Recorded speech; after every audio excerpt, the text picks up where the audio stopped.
Good morning, students. Welcome to online classes by the Department of English. Today we'll deal with a fresh topic, phrasal verbs from your workbook. Hope all of you are familiar with the term verb. You have been studying verbs right from your lower classes. What does verb mean? Verb indicates action. In any sentence, an action is indicated by the usage of the verb. And you are also familiar with the term phrase. What is a phrase? Phrase is a group of words having some meaning. Now, just look at the expression phrasal verbs. So here, first we will see some examples, and after the examples, I'll explain what phrasal verbs are. It's just a combination of a verb and a preposition or an adverb. In general, we call it particle. So a verb combined with a particle is called as phrasal verb. Let us see the example here. I have written take off. Say the first meaning of the word take off. I'll first use the phrasal verb take off in a sentence. Raju takes off his hat as he enters the classroom. I repeat, Raju takes off his hat as he enters the classroom. What does the phrase take off in this sentence mean? It means remove. Raju removes his hat as he enters the classroom. That is what the sentence means. Now, take off has got another meaning, depart or rise from the ground. I'll use it in sentence again. The plane takes off at 11 a.m. The plane takes off at 11 a.m. Now, you just see the meaning of take off in this sentence is entirely different from that of the phrasal verb take off in the first sentence that I have used. So, what does it indicate? It indicates one thing. It is phrasal verb can have a figurative meaning. It can have a meaning different from that of its literal meaning. Okay? Now, just come back to these phrases again. Take is a verb and off refers to the particle here. So, the combination of a verb and a particle when used in a sentence gives an entirely different sense, and such verbs we call phrasal verbs. Now, phrasal verb indicates the action in a sentence. Let's just consider another term, takes after.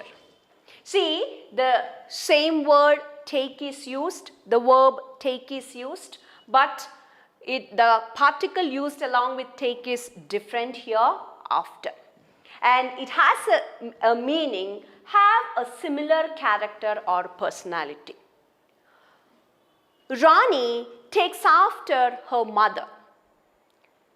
Rani takes after her mother. What does this sentence mean? What does takes after convey in this particular sentence? It conveys this meaning, Rani has got similar characteristics, or Rani's personality is much similar to that of her mother's.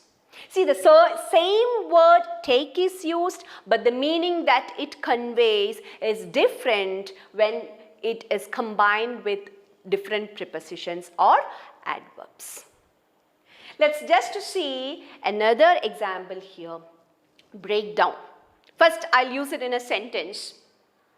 Shruti broke down in the class when her teacher scolded her. Shruti broke down in the class when her teacher scolded her. So what does break down in this sentence mean? Just means cry or letting out your emotions. When the teacher scolded Shruti, she was unable to control her emotions and she just cried. And see, another meaning of the word break down. Break down, my car broke down in the middle of the road. What does it mean? The car stopped working. So it has got another meaning, stop working. So most of the times we understand that a phrasal verb indicates an action and its meaning is different from that of its literal meaning. It gives out a figurative meaning. Okay. Now let's consider the usage of phrasal verbs. What do we use phrasal verbs? In general, they are used in informal conversation. Now, as PUC students, why should you study phrasal verbs? Phrasal verbs are often found as part of the text you study. It could be a short story, it could be any other lesson in prose. We find that phrasal verbs are often used in those texts. Now, as the term indicates, phrasal verbs function as verbs. And any change that happens to a verb is applicable to the phrasal verbs also. Now, how do you think the meanings change? The meanings of the phrasal verbs change when different particles or different prepositions or adverbs are attached to that of verbs. So, hope the meaning of the phrasal verb is clear to you. So, this is how a phrasal verb can be defined. Phrasal verb is a phrase that combines a verb with a preposition or adverb or both, and that functions as a verb whose meaning is different from the combined meanings of the individual words. Which means the meaning that a phrasal verb conveys may be different from the meaning of the individual words or the combination of these individual words. Phrasal verb contains a verb and definitely a particle. By particle, we mean a preposition or an adverb. So these are the two parts that we find in a phrasal verb, and they often indicate actions and any changes that may happen to a verb can happen to a phrasal verb. Now let's see a few more examples with respect to phrasal verbs. So phrasal verb consists of two parts, a verb and a preposition or an adverb.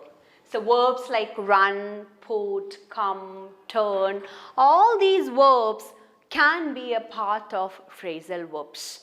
Now prepositions like to, in, up, etc. are combined with these verbs to give out figurative meanings, or adverbs like together, away, etc. are used. Now let's just see the different meanings that the verb put gives when it is combined with different particles. Let's see the first word written here, put off.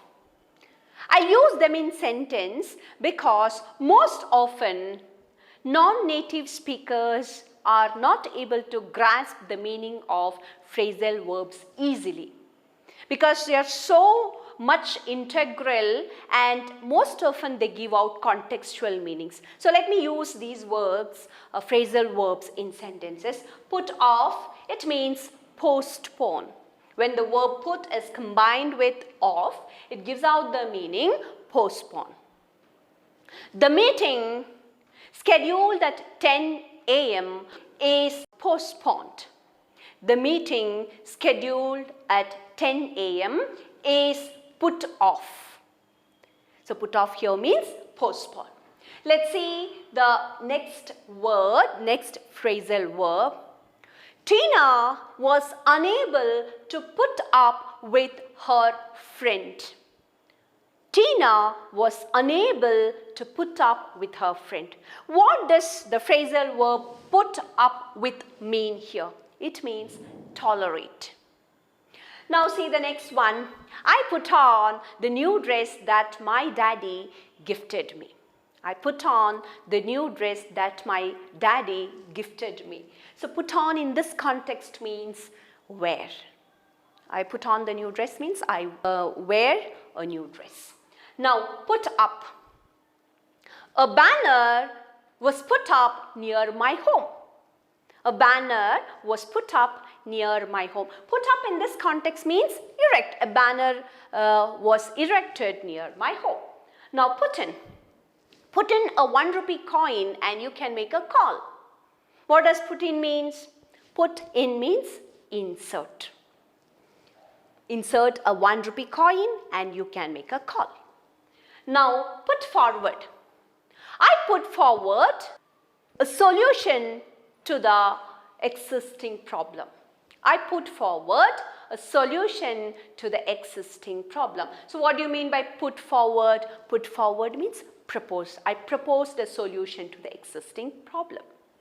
Now put across. Put across means convey, state, explain. Let us use this in sentence. The idea that I put across was accepted by the panel members.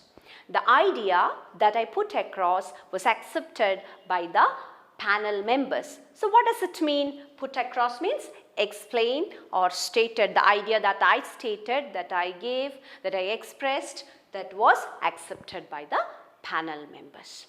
So the same verb put is used, but particles are different. And how many varieties of meanings do you think these phrasal verbs give us?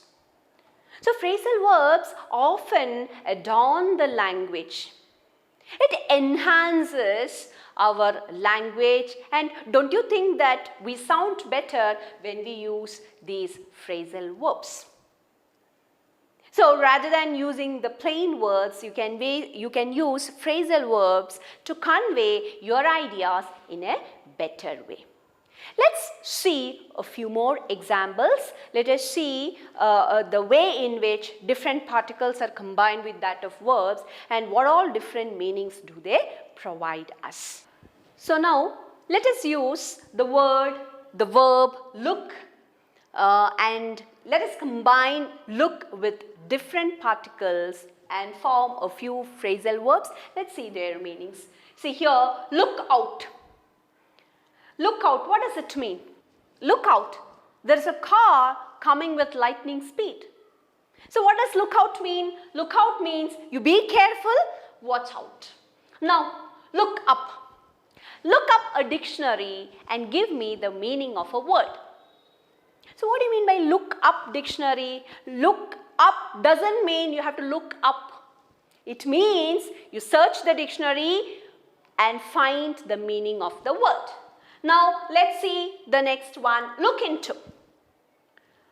The committee members looked into the matter and found a solution. The committee members looked into the matter and found a solution.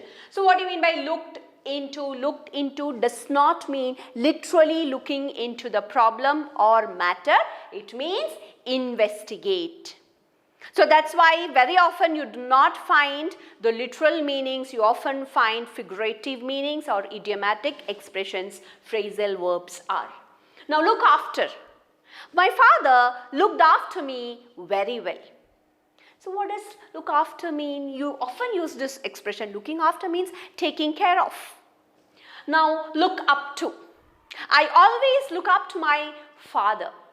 So look up to means respect and admire. So look up to means respect and admire. I looked up to my father means I always admired my father and wanted to do the things the way he was doing. Now look back on. Look back on means thinking about the past. Now see the next word, look for. Look for means search. I looked for my valuable pen and could not find it anywhere, which means search. I searched for my valuable pen. Now look forward to. Look forward to means to wait for something pleasant. I was looking forward to meet my friend. I was looking forward to meet my friend, which means I was eagerly waiting to meet my friend. Now you just see this word look forward to. Instead of one preposition, you find two particles here. So a phrasal verb can have more than one particle. Definitely there should be a verb plus one particle plus one more particle you can have, which means you can have two or more prepositions or two or more adverbs joined to a verb to form a phrasal verb. So the advantages of phrasal verb we have already discussed. It makes your language sound better. It helps you to communicate in a much better way. And it enhances your language. See, it is not possible for us to learn all these phrasal verbs by heart or the meanings of these phrasal verbs by heart. But it is possible that we can read their meanings from the context in which they are used. So that means phrasal verbs give out contextual meanings. So now let us just see these two examples. Switch off the TV. Switch the TV off. See, the phrasal verb switch off is used. Switch is the verb and off is the particle used. In this example, switch off the TV, switch off is used together. Whereas in the second example, switch the TV off. You find the object coming in between. Switch and off are separated, still they are considered as phrasal verb. So, some of the phrasal verbs are separable, whereas some of the phrasal verbs are not separable. Now, let's see another example here. I have already told you that phrasal verb states the action. Phrasal verb states the action. So let's just see here. So when a phrasal verb states the action, any change that can happen to a verb can happen to the verb part of a phrasal verb also. Say for example, let's just consider one phrasal verb, look forward to. I'll use them in different sentences. My friend looked forward to meet his guide. My friend looked forward to meet his guide. See here, though the phrasal verb is look forward to, we have used it in the past tense form. The verb underwent a change and it is used as looked forward to.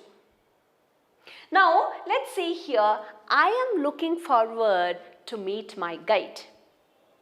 I am looking forward to meet my guide. So in this sentence, I have used it in the ing form. I have used it in the present continuous form. So you may need some changes, you may expect some changes to happen to the verb part of the phrasal verb when they are used in sentences in order to agree with the subject used. So I am looking forward to meet my friend. She was looking forward. In one sentence it is am, and when I have used she as the subject it became was. Now she looks forward to meet her friend. So the letter S is added to look to make it singular. So any changes that could happen to a verb can happen to the verb part of a phrasal verb. But ultimately they give out contextual meaning. They are most often used in informal context. They enhance your language use, and you feel you sound better when you use phrasal verbs in your normal conversation. Now let us wind up this topic on phrasal verbs. In your workbook, phrasal verbs is a part of idioms and phrases actually. You do not have separate allotment of marks for phrasal verbs, but most often, since they are expressions having figurative meanings, they are taken along with idioms and phrases, and 2 marks is the allotment for idioms and phrases and phrasal verbs put together. So in the next class, we will see a few examples of phrasal verbs and how they are used. In any of the prose chapters that you have learned, you might have come across a number of phrasal verbs and their contextual meanings. So let us see how they are used in sentences and how questions are asked based on phrasal verbs. Thank you.